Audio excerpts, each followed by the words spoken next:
vraiment content d'avoir comme premier invité aujourd'hui Ben Aguila. Ben, tu as un doctorat en neurosciences. Tu as travaillé 5 ans en post-doctorat à McGill. Tu as été pasteur pendant 7 ans et tu travailles actuellement comme agent de recherche au ministère de la Santé du Québec. Tu es marié, tu as 3 garçons. Merci d'être avec nous aujourd'hui. On vit dans une époque où on parle de plus en plus de santé mentale, plus que jamais dans l'histoire. C'est un thème, c'est un sujet qu'on aborde qui est de plus en plus dans notre société. Mais malgré tout, il semble toujours avoir un certain tabou sur le thème de la santé mentale. C'est un sujet qui parfois on semble vouloir éviter. Puis dans l'Église, c'est un thème qui est pratiquement pas abordé. Selon toi, pourquoi ce tabou-là existe? C'est vraiment une bonne question. Puis je te remercie, JP, et toute l'équipe de la Chapelle pour cette initiative de parler de santé mentale. Puis c'est non seulement une initiative qu'on devrait avoir comme Église, mais tu le sais, le gouvernement a même injecté 100 millions de dollars cette année pour développer des programmes de lutte contre la santé mentale. C'est une bonne question, puis j'y ai pas mal réfléchi suite à ton invitation. Puis moi, il faut comprendre en fait que le tabou existe, mais qu'il a une origine historique. Je ne sais pas si tu t'es pété le coude plus jeune ou quelque chose, là, et puis tu as eu un plâtre. C'était cool de faire signer un plâtre. C'est normal, c'est le fun, mais tu ne feras jamais signer une boîte d'antidépresseurs. C'est quand même moins cool, il y a un tabou là-dessus. C'est malaisant. On peut applaudir quelqu'un qui a une histoire de survivance d'un cancer, c'est beau, c'est inspirant, mais quelqu'un qui s'en est sorti de 3 tentatives de suicide, on est mal à l'aise. Alors que pour autant, c'est la santé qui a été impactée. Fait que ce tabou-là, en fait, ce qui est intéressant, c'est vraiment de comprendre d'où ça provient. Puis, je vais le faire vraiment schématiquement, mais il y a vraiment un aspect historique. Tu vas recevoir bientôt un médecin dans quelques minutes là, qui va pouvoir parler sans doute mieux que moi de ce sujet, mais la médecine n'a pas toujours existé. Si on remonte à l'Antiquité, la médecine, c'est quoi? La médecine, c'est guérir le corps humain. Mais pour guérir le corps humain, il faut le comprendre. Et à une époque, tu peux t'imaginer, si on remonte à 2000 ans en arrière, on ne comprenait pas le corps humain. Donc la médecine, la santé, tout était comme spirituel, c'était comme des prêtres, il y avait du vaudou, c'était comme quelque chose de très, très spirituel, guérir du monde. Et si on veut vraiment commencer à trouver une origine à la médecine moderne, c'est un médecin qui s'appelait Hippocrate, puis même en 2021 au Québec, les médecins aujourd'hui prêtent serment sur Hippocrate. C'est vraiment lui qui a posé les bases de ce qu'on peut appeler la médecine moderne. C'est lui qui a fait de la médecine une science, une approche scientifique. Puis, si je le fais schématiquement, en gros, là, il faisait des autopsies. Il ouvrait le monde, des animaux ou des gens qui étaient décédés, et il regardait comment fonctionnaient les organes. Puis de là, on peut vraiment dire, c'est à partir de ce moment-là, ça c'est 3 siècles avant Jésus-Christ, que la médecine est devenue une science. Mais, et on a pu vraiment avoir une séparation entre science et santé. Mais ça n'a pas été le cas pour la santé mentale. La santé mentale, l'organe qui est à l'origine de la santé mentale, nos pensées, notre réflexion, nos émotions, etc., c'est le cerveau. Et quand tu ouvres quelqu'un, que tu fais une autopsie du cerveau, j'en ai amené un ici, là. Ouais. Ça ne bouge pas. De l'extérieur, il ne se passe rien. C'est difficile de comprendre la fonction du cerveau juste en l'observant. Et pendant très longtemps, puis c'est Aristote, là, qui est un des grands penseurs de l'époque, qui avait même amené l'idée, lui était ce qu'on dit cardiocentrique, tout se passe dans le cœur, et le cerveau, on a longtemps pensé que c'était comme un radiateur. Ça servait à refroidir le corps humain. Ça nous paraît ridicule aujourd'hui, mais c'était la fonction et pendant des siècles, ça a perduré, ça. C'est comme si on découvrait de plus en plus de découvertes scientifiques médicales sur la santé physique, mais la santé mentale était constamment mis de côté. C'est ça, c'était nébuleux. Puis tu peux même te rendre compte de cette perception qu'avaient les gens à l'époque sur la santé et puis le côté spirituel. Dans les évangiles, à un moment donné, il y a Jésus qui guérit quelqu'un qui est atteint de cécité, qui est aveugle, et ses amis, ses disciples vont lui dire, mais qui a commis un châtiment pour que cette personne-là soit aveugle? Est-ce que c'est lui ou est-ce que c'est son père? Puis Jésus leur dit, c'est pas ça la question, guys. Il y avait vraiment à cette époque-là le côté, il y a une raison spirituelle à la maladie. La médecine est venue enlever ça pour la santé physique. Parce qu'on était capable d'expliquer physiquement des choses, mais on ne comprenait pas encore le fonctionnement du cerveau. Exactement. Le cerveau, on ne l'a pas compris pendant très longtemps. Fait qu'on l'a mis de côté, et finalement, c'était nébuleux. On ne sait pas comment ça fonctionne un cerveau, donc on ne sait pas comment fonctionnent nos pensées, notre raisonnement. Donc, ce côté-là spirituel, bizarre, tabou, a perduré pendant des siècles. Et ce qui a permis vraiment de pouvoir poser des bases scientifiques à la santé mentale, c'est une discipline qui est très, très récente, qui a 1 siècle environ, qui s'appelle les neurosciences. C'est la discipline la plus récente en sciences avec l'astronomie. Donc c'est vraiment les neurosciences qui ont permis de dire le cerveau est un organe qui est à la base de notre réflexion, de nos pensées, et donc un bon fonctionnement du cerveau va être responsable d'un bon fonctionnement de nos pensées. Mais ça, ce que tu es en train de dire aujourd'hui, c'est que ça fait environ 100 ans que on a fait ces découvertes-là. Ouais. Donc, pendant toutes les années avant ça, tout ce qui était psychologique, tout ce que nous, aujourd'hui, on appelle de la santé mentale, c'était une notion qui était complètement c'était inconnu des gens. C'était pas quelque chose du tout qui était parlé, non seulement dans les sociétés, mais même dans les cercles médicaux. Là. On n'en parlait pas. Exactement. C'est resté quelque chose de tabou parce qu'on ne le comprenait pas. Et puis, si je peux donner des petits exemples de comment est-ce que la neuroscience a aidé à la compréhension du cerveau, tu pourras le googler à la maison. Il y a un phénomène qu'on a appelé les gueules cassées. Les gueules cassées, c'est des soldats de la Première Guerre mondiale qui sont rentrés après la guerre dans leur maison, dans leur foyer. Et sur Google, c'est impressionnant, si tu tapes gueule cassée, là, c'est du monde qui a reçu des éclats d'obus. Et en recevant des éclats d'obus, il y a littéralement des bouts de cerveau qui sont partis. C'est des gens qui ont été opérés, ils ont été remis en place, mais il leur manquait des bouts de cerveau. Et eux-mêmes ou leur famille ont observé des changements de comportement. Il y a des gens qui avaient plus d'odorat, il y a des gens qui avaient plus de mémoire, il y a des gens qui avaient beaucoup d'agressivité, il y a des gens qui parlaient avec vulgarité ou avec beaucoup de colère, alors qu'ils étaient des gens très, très calmes. Et de là vient vraiment la première pensée que c'est la base des neurosciences, c'était archaïque, qu'en fait, OK, le cerveau régit des fonctions de notre façon de penser, de parler et d'être. Puis c'est pour ça que je t'ai amené un cerveau. Oui. C'est vraiment à partir de là, fait que ça, c'est une représentation, je pense, un peu plus gros qu'un vrai cerveau, mais c'est à partir de là qu'on a commencé à dire, OK, le cerveau est un organe qui fonctionne un peu comme une usine, où est-ce qu'il y a des régions, le cerveau est subdivisé en régions qui sont spécialisées sur certaines choses. Puis tu vois, en venant ce matin pour faire l'émission, on est passé par Montréal. À quelques centaines de mètres, il y a une avenue qui s'appelle Dr Penfield. C'est un des plus grands neurochirurgiens qui était à Montréal. Et lui est très connu pour notamment avoir opéré quelqu'un qui faisait des crises d'épilepsie. Il a enlevé un bout du cerveau, littéralement, c'était au début du siècle. Et il s'est rendu compte que cette personne-là, OK, allait mieux en termes d'épilepsie, mais avait perdu la mémoire. Donc on s'est rendu compte qu'il y a des parties du cerveau qui permettent d'expliquer certains mécanismes de notre façon de se comporter. Puis avec toutes ces découvertes qu'on fait, surtout dans le dernier 100 ans dans l'histoire, avec toutes ces découvertes qu'on fait au niveau du cerveau, au niveau psychologique, bien, ça a amené de plus en plus à amener la normalisation de la santé mentale. Où le thème de la santé mentale, le thème d'une santé psychologique, bien, c'est plus juste quelque chose qui flotte dans l'air, mais on peut l'expliquer par beaucoup de choses qui se passent physiquement dans notre cerveau. Quelles avancées scientifiques, qu'est-ce qui aujourd'hui nous permet de normaliser? Pourquoi est-ce qu'en 2021, au moment d'enregistrer notre conversation, bien, qu'est-ce qui contribue comme avancée scientifique à normaliser la santé mentale? C'est une très bonne question. Puis quand je te parlais des gueules cassées, c'était vraiment très archaïque, c'était les prémices. Là, on se retrouve un siècle plus tard. Les neurosciences sont à des années-lumière de ça aujourd'hui. On a des nouvelles technologies qui permettent de voir en temps réel comment fonctionne un cerveau. Pour te le dire de façon très simple, ta voiture et ma voiture consomment de l'essence. Notre cerveau, il consomme du sucre. Et on est capable d'injecter à des gens du sucre qui va être fluorescent, de mettre les gens dans un scanner et puis de leur poser des questions ou leur demander de réfléchir, leur demander de chanter, de respirer, etc. Et on va avoir des régions du cerveau qui vont s'allumer en direct. C'est là où est-ce que le cerveau va consommer le sucre. Et ça permet d'identifier. Et toutes ces techniques-là ont permis vraiment une cartographie hyper précise du cerveau. Et l'autre avancée, c'est vraiment, non seulement, je te parlais du côté structurel, du côté macro, les régions, mais si on va même à l'intérieur. Dans une région, tu as des millions de neurones, et dans ces neurones-là, il y a des façons de communiquer entre eux. Les neurones communiquent entre eux à travers des neurotransmetteurs. Tout le monde connaît un petit peu cette notion-là. Tu en as une soixantaine, c'est très, très complexe, mais si je te donne un exemple très précis, il y a par exemple la sérotonine, qu'on appelle le neurotransmetteur du bonheur ou du bien-être. Puis tu sais, je me disais, des fois, pour les gens, c'est compliqué de dire comment ça, le bien-être, comment est-ce qu'un neurotransmetteur peut donner du bien-être, tu sais? Juste pour donner un exemple, moi, plus jeune, j'avais une rage de dents, à un moment donné, une très, très grosse douleur, puis j'avais pris un médicament, et tout d'un coup, là, tu sais, un bien-être énorme qui arrive, tu sens plus rien, tu es bien, etc. C'est un petit peu ça. L'idée, c'est quand ton cerveau est rempli de sérotonine, il y a un aspect de bien-être. Puis ça, je te le montre un petit peu là. C'est vraiment c'est un neurotransmetteur qui est sécrété à la base du cerveau, dans un noyau qui est ici, puis qui va irradier tout ton cerveau. Imagine que tu te sens bien, tu as de l'espoir dans l'avenir, tu es bien entouré, etc., tout va bien. Et je te le fais schématiquement, mais la sérotonine a un grand ennemi, qui s'appelle le cortisol.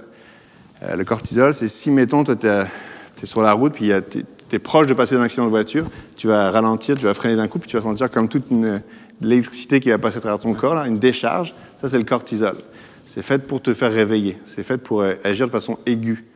Mais lorsque le cortisol est produit sur le long terme, chroniquement, à travers le stress, littéralement, le cortisol, à travers un mécanisme, va venir voler la sérotonine, donc voler le bien-être.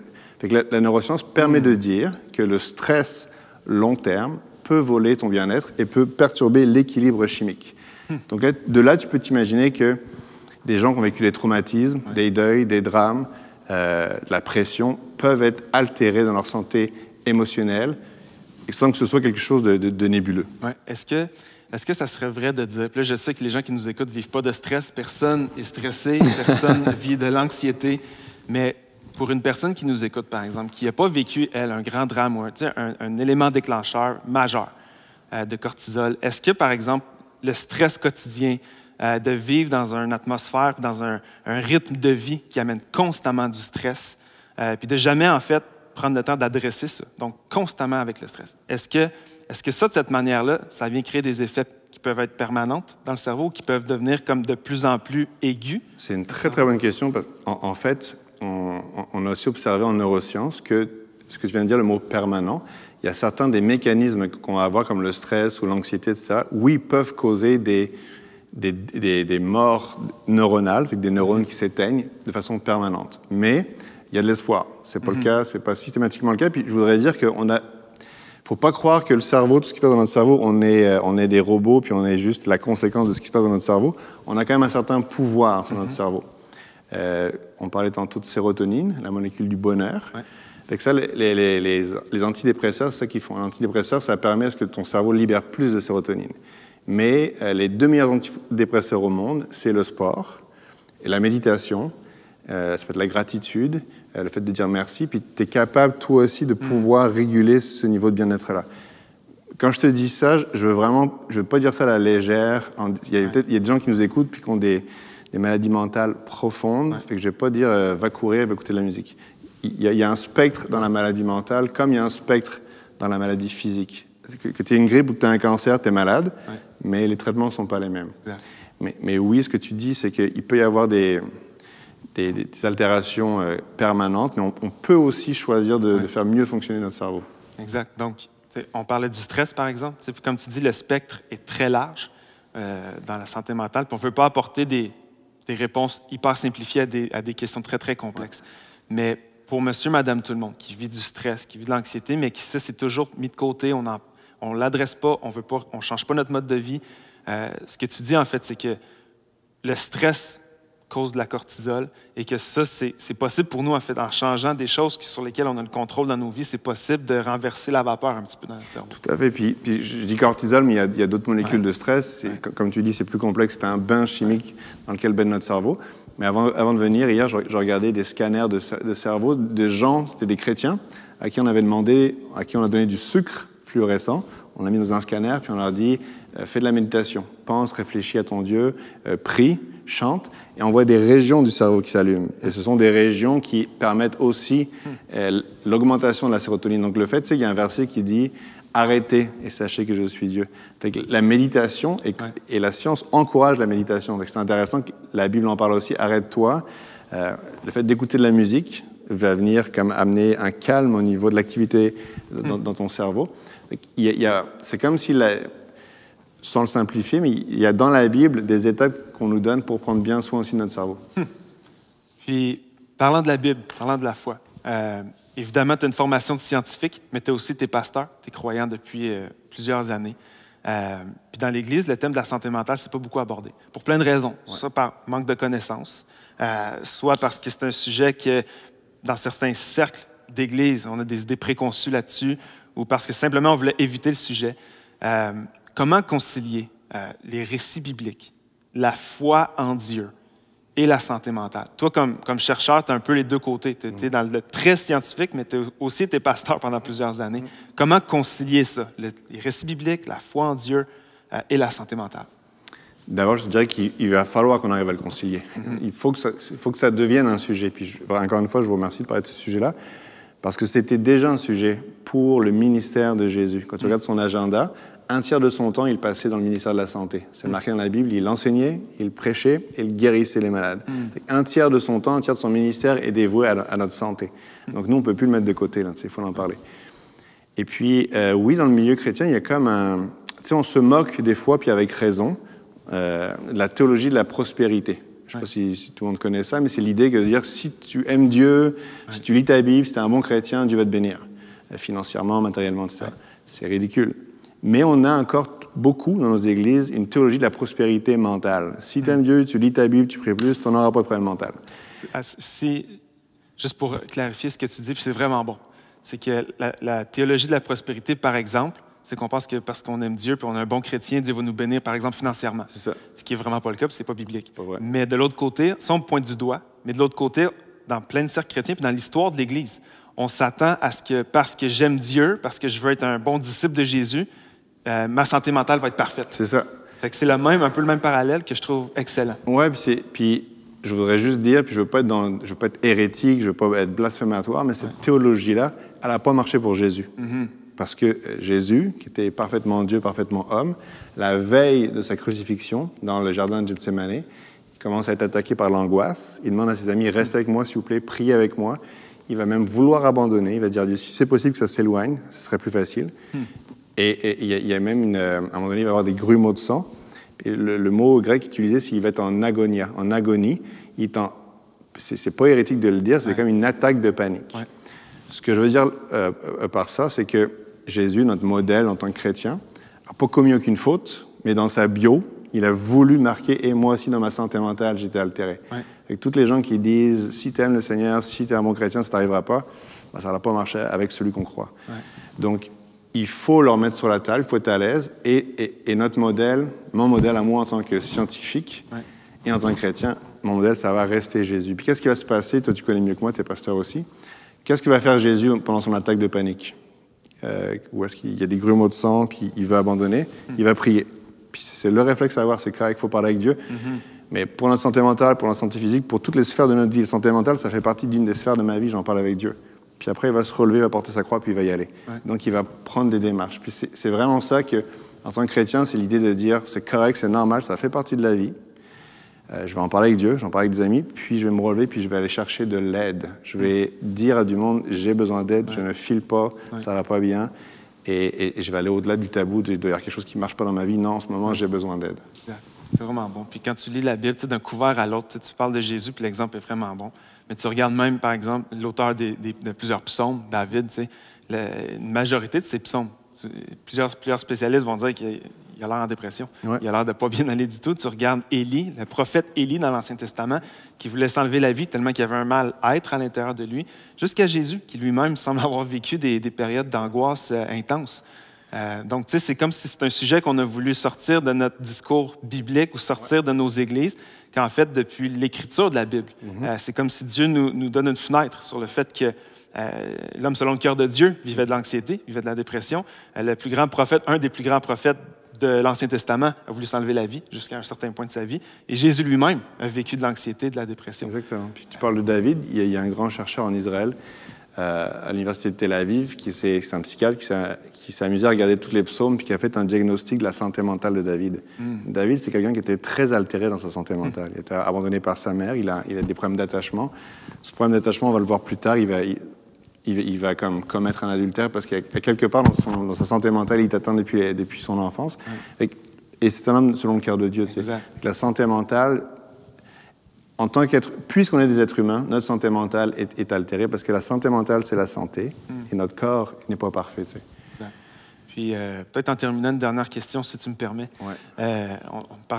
On a abordé le thème scientifique, on a abordé le thème biblique rapidement. Tu sais, c'est le début d'une conversation ensemble, mais ça a aussi pour toi été une histoire personnelle. C'est pas juste quelque chose d'intellectuel, oui, scientifique, oui, on peut étudier la Bible, mais pour toi, dans ton histoire comme homme, ça a été aussi, tu as expérimenté une saison difficile, puis tu as accepté de nous en parler. Fait que peut-être, pour le bénéfice de ceux qui nous écoutent, qui peuvent dire, OK, il est chercheur, OK, oui, on peut étudier la Bible, mais moi, ma vie là-dedans. Mais toi, tu peux parler à ces gens-là aussi parce que tu as marché sur cette route-là aussi, de traverser une saison difficile. Ouais. Peux-tu nous en dire plus un peu? Oui, vraiment, oui.